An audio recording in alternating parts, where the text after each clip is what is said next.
This is what to do if you have a toxic relationship with your client as a creative business owner. There is nothing more important than your relationship with your client because it's also your relationship with your work. But what happens when you've got clients who are on old pricing? What happens when you've got clients who don't value or appreciate your work? All of a sudden you feel trapped. You don't enjoy your work, you feel anxiety. So what do we actually do in this situation, especially if you're conflict avoidant, especially if you are a little bit of a people pleaser? How do we actually deal with bad client relationships? In today's episode, I'm gonna give you the 3 moves. There are only 3 moves you can make, and I'm gonna walk you through them step by step. By the end of this episode, you're gonna know exactly which move is right for you, and you're gonna have a plan to implement. You know that feeling when something's just a little bit off with a client? Maybe you've been undercharging and over-delivering. Maybe they have been pushing your boundaries, or maybe you've simply outgrown them. Whatever the situation is for you, if you are watching this video, it means that there's probably a client relationship that you are like, oof, it could be better. Now, the thing with most creatives that I work with is when they reach this point where they feel a shift in the client relationship. They're like, oh, I've got to change something here, but I don't know what to do. Often the underlying problem is they are avoiding conflict. If you are a conflict avoider, which for most creatives is all of us, myself included, then we need to have a framework to deal with these situations when you realize maybe a client isn't the right fit. And how do we move forward while still being kind, while still being gracious, but also being clear? So let's walk through the 3 moves that you have. There are only 3 options. There are 3 things that you can do to settle this client relationship and move forward well. So we've got 3 options for you today. Let's dive into them. So option number 1 is we reset. This option is for you if you're like, I really love the client, but maybe it's gotten a little bit messy. And what that looks like generally is you haven't set expectations clearly enough. So there's boundaries being pushed. Maybe there's extra revisions that you aren't charging for. Maybe you realize that you're actually undercharging and over-delivering. And so what that means is that we need to reset this client. And so the reset expectations is really simple. It's always a phone call. I never do this via email or Slack or written. I always want to book a call because if we want to treat them with respect, if we want to handle this with grace and class, then we need to talk to them on the phone, preferably on Zoom, okay? So this reset conversation is really just saying, hey, listen, I've been unclear and I've probably not set clear enough expectations, and moving forward, here's what it's going to look like. And so what we're doing here is we're making it about your mistake. It's going to make you feel so much more comfortable if you're like, hey, this was my bad. I didn't set expectations clearly enough. My bad. Here, is it cool with you if we reset expectations moving forward? I just want to make sure that we get the best outcome. So it becomes a service for them. It's not, well, I'm going to reset expectations because you're a bad client. The energy is, I just want to make sure that we all win. So it becomes so much lovelier for them because they're like, oh, cool. They really want to make the outcome the best possible thing for me. Okay, so that reset expectations is your line in the sand where you say, hey, this is how we used to do things. We're improving, we're getting better. Here's what it looks like moving forward. As you step into this reset conversation, you're going to feel nervous. You're going to feel a little bit of that people pleaser or the conflict aversion piece come up. And I just want to say to you, conflict aversion will kill your business. You cannot scale a beautiful, sustainable creative business if you are avoiding conflict. If you are not prepared to step into leadership here and become the CEO of your business and go, okay, this is my responsibility. If it's not working how I want it to, it's on me to fix it. And you can either see that as empowering and okay, cool, I can solve this, or you can see that as, oh my goodness, this is scary, this is crap, I wish it weren't like this, self-pity, all of that stuff. You get to choose. Are you going to be empowered by this, or are you going to be stuck by this? I will say, in my experience, when I have stepped into a reset conversation with a client that I really love, but they're not trusting me, or they're pushing boundaries, or they're not getting stuff to me on time, anytime I've stepped into that and I've said, hey, listen, I really want us to win. I'm on your team. I want to make sure that we win. Here's the deal though. We can't win and I can't do my thing and help you if these things don't change. And If they don't change, that's cool, but we're not going to be able to work together moving forward. I just want to be really upfront because I don't want to waste your time and I want to make sure this is a win. Anytime I've done that with a client, they've been like, oh my goodness, Laura, no, I'd love to, I want to continue working with you. I'm so sorry, I'll get better at this. And then they do. And they become amazing clients. So this reset conversation, if it's a client that you're like, I love working with them, they're just being a bit of a pain, or they're just not getting stuff to me on time or whatever it is, this reset conversation can be the thing that actually not only fixes the relationship, but makes it 1,000 times better. So please don't avoid this reset conversation. This is leadership. This is part of running a business. Now, move number 2. Let's say you've got a client that's maybe been with you since day 1. And this is when you were like your little side hustle freelancer self, and you're like, oh, I'm just so happy to have a client. Yes, you can pay me in brunch. Yes, you can pay me $20 an hour. I don't mind. I'll just take the work. That client that you're like, I love them. They're loyal. They've been amazing. But I am charging them peanuts and I don't want to do that package anymore. Or I don't do that package anymore with anyone else but that one client. It can be really awkward to go back to that client and say, hey, listen, since we started working together, my prices have doubled or tripled, or I don't do that package anymore. I actually don't even offer that service anymore. That can feel really uncomfortable. So what do we do when we need to, it's more than a reset. It's actually like, I've got to move them onto new prices, onto a new package, a new offer. How do we do that? And how do we make it not awkward or feel icky? So what we need to do here is we need to raise. So what this looks like is we sit down with them, we book a call, we get on Zoom, and we say, hey, listen, I wanted to talk to you about some changes that we're making in my business. It's really exciting, but my team is expanding. We've got new systems in place. We've really dialed in a lot to make our service a whole heap better. Now, what this means for you is you've been on our OG package that we actually don't offer anymore, but we've kept you on it because we love you and we love working with you. But moving forward, what it's going to look like is this. And so I paint the picture of you're going to get this extra support. You're going to get this cool system because we've improved our processes. I've also expanded my team so there's more people working on your stuff. And so it's like, rather than it being like, I'm taking away this offer, like this, I'm taking away this toy over here, we're replacing it with a really shiny new toy that is like, oh my goodness, there's so much more value up here. And so in the process where we're going, hey, we no longer do this, that's going to actually end on this date.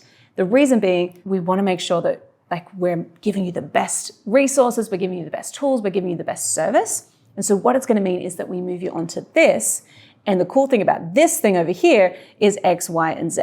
And so we're selling them on the bells and whistles of this thing over here so that when they're paying more, they're not feeling like, oh, I'm just getting the same thing but paying more.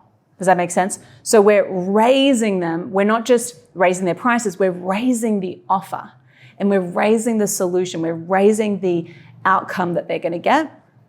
And it's really, really great if you want to continue working with them, but you know that they're on outdated pricing, an outdated package. You know that, oh, I would never work with a client that I onboarded today in the same way that I would work with this particular client that I had from ages ago. So what we're doing is we're raising it, but we're doing it in a really strategic way and a value-driven way so that they go, oh my gosh, yes, okay, I'd love to continue working with you. That plan sounds really good. I love the idea of having more support or more systems, or I love the idea of having more people looking at my stuff. I think a lot of the time as creatives, we think, oh, they're not going to want me to have a team. They're not going to want me to have anyone else working with me because then it means they won't have access to me. But that's all framing. And that's all mindset for us personally, but it's all framing to the client. Oh, I've hired this amazing editor who's going to help you to get stuff shipped faster because that's been a constraint for us. I've got this amazing assistant who's in all the projects, managing all of the details so that nothing gets missed. See how that's a huge value add? That's all framing. So when we raise them to a new price, let's not just say, hey, sorry, you're on the outdated pricing. Prices have gone up, inflation. Let's not do that. Let's actually step them into a new future, a new outcome, a new offer. That's all framing. It's all the way you package that up. Okay? And just one final thing on this. If you want to charge more, if you want to change things, if you want to change your offer, you're allowed to. It's your business. You are the CEO, you are in the driver's seat. So don't get restricted and box yourself in and think, oh, no one else charges this much, or no one else offers this, or it's really ungrateful of me to want to change things.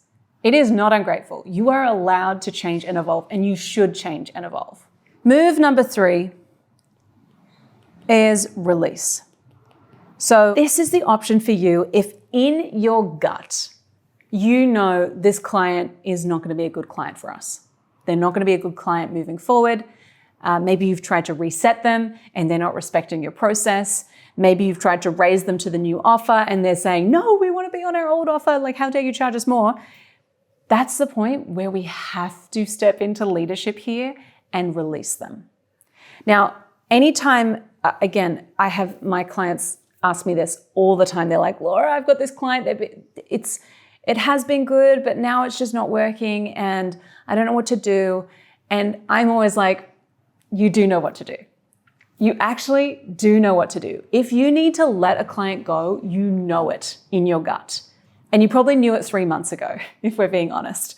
So when it comes time to release them, what we need to do is we need to have a process. How do I release this client? How do I let them go? How do I kind of break up with my client and do it in a way that feels really classy, really gracious, and really clear? So the first thing you're going to do is you're going to book a call. Please do not break up with your client via email. Be a grown-up, book a call, okay? The conflict avoider, the people pleaser, you just have to put that aside and you have to step into leadership because this is helping you and it's helping them, okay? Next thing you need to do is you're just going to be kind and clear.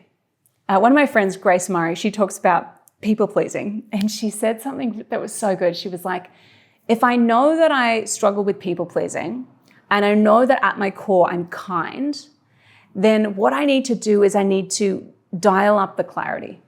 So when I'm stepping into a conversation like this that's a bit uncomfortable, I'm not leaning too much into my kindness because it's already there. That's my default setting. What I need to do is I need to dial up the clarity, the directness, okay? So don't sugarcoat, don't be weird, don't be like people-pleasy. Make sure that you're actually going, hey, cool, want to be really upfront. I'd love to have a conversation about how it's going working together.